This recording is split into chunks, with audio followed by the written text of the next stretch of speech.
జిల్లాకి నేను ఆడబిడ్డని. కుల మత భేదాలు లేకుండా పునాది వేసిన నందమూరి తారక రామారావు గారు నేర్పించిన శిక్ష. ఆ రోజు నా రాజకీయ రంగ ప్రవేశం జరిగిందంటే ఎక్కడో ఉన్నదాన్ని గుర్తుపెట్టి నందమూరి గారు నెత్తి చూపెట్టి నన్ను పిలిపించి ఈ రాజకీయ రంగంలో రంగ ప్రవేశం చెయ్యి అని చెప్పి ఆదేశించిన వ్యక్తి వారు. ఇవాళ 28 సంవత్సరాలు గడిచిపోయిందా అనేది నాకు ఆశ్చర్యంగా ఉంది.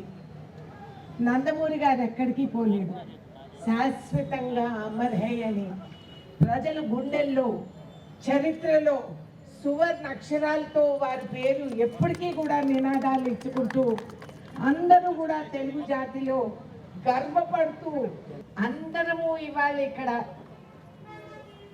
ఐక్యతతో నిలబడ్డామంటే వారిని గుర్తుపెట్టుకునే మనందరం ముందుకు వస్తాం.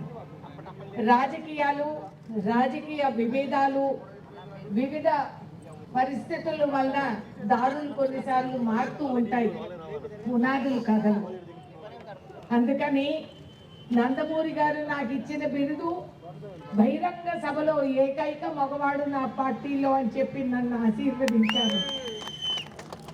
ఆ రోజుల్లో వ్యంగ్యంగా నా గురించి గోడల మీద రివాల్వర్ రాని రౌడీ రేణుక అని చెప్పి రాసేవారు.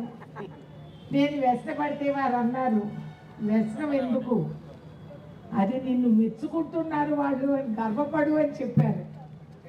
ఎంతో దగ్గరగా వారితో పాటు ప్రయాణాలు చేసి ఎన్నో సమస్యలను ఎదుర్కొంటూ ఆ రోజు ఆయన నేర్పించిన విలువలు ఏ పూట కూడా ఏ పార్లమెంటు సీటు కూడా అమ్ముడికి పెట్టలేదు నందమూరి తారక రామారావు గారు. నేను సాక్ష్యం దానికి. తెలుగు జాతి ఎక్కడున్నా కూడా గర్వపడి అందరము ఐక్యతతో కలిసికట్టుగా పనిచేసి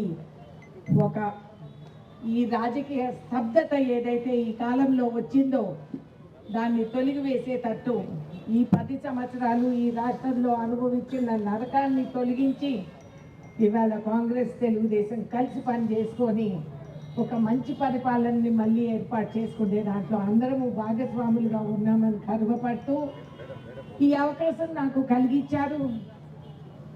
నందమూరి గారు ఎక్కడున్నా కూడా నేను వస్తాను అనేది ఆయనకి నమ్మకం, నాది కర్తవ్యం, నా ధర్మంగా భావించి ఇవాళ ఇక్కడ రావటం జరిగింది. మళ్ళీ మీకు అన్నగారు ఇవి చెప్పాలంటే నా అనుభవాలు ఆయనతో ఉన్న వాటివి ఈ సమయం సరిపోదు, ఈ జన్మ కూడా సరిపోదు.